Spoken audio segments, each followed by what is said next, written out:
अखिलेश यादव के अनुसार हिंदू मठों के मठाधीश माफिया होते हैं। राहुल गांधी के अनुसार राम मंदिर की प्राण प्रतिष्ठा नाच गाना थी।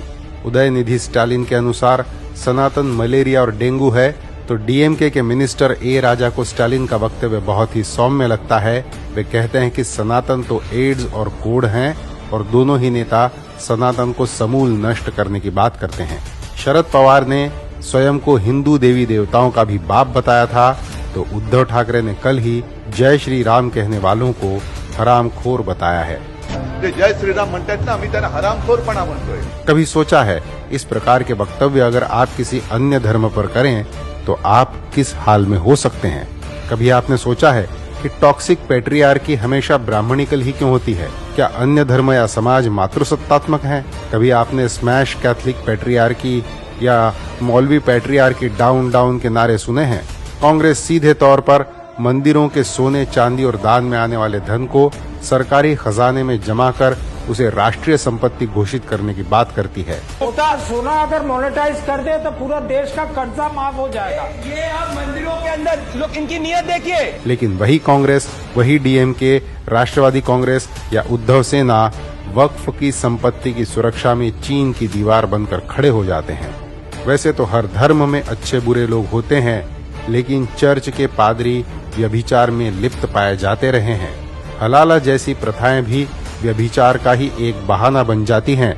लेकिन जिस प्रकार मंदिरों के पंडितों ब्राह्मणों को ही बदनाम कर निशाना बनाया जाता है, क्या इसमें कुछ खटकना नहीं चाहिए? यह योजनाबद्ध तरीके से हिंदुओं की मंदिर व्यवस्था को धीरे धीरे तोड़ने की साजिश है।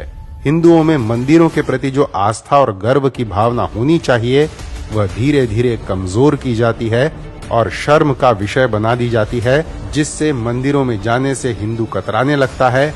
और जब यह मंदिर व्यवस्था ध्वस्त हो जाती है, तब फिर हिंदुओं को दलित, महादलित, ओबीसी, ब्राह्मण, जाट, पटेल, यादव, कुर्मी, मराठा, धनगर, भटके, विमुक्त जैसे धड़ों में बांटना बेहद आसान हो जाता है। यह बटा हुआ Hindu Yadav vote bank, Maratha vote bank या ओबीसी वोट बैंक वगैरह बनकर रह जाता है। जातिवाद और अस्पृश्यता जैसी घिनौनी बातों के इतिहास को नकारा नहीं जा सकता, लेकिन अंग्रेजी इतिहासकारों के दिए चश्मे को हटाकर देखें तो पारंपरिक वर्ण व्यवस्था ऐसी होती थी जिसमें एक गडरिये का बेटा चंद्रगुप्त अपने प्रताप से शूद्र से क्षत्रिय बन जाता था। वाल्मीकि और वेदव्यास शूद्र से महर्षि यानी ब्राह्मण बन जाते थे।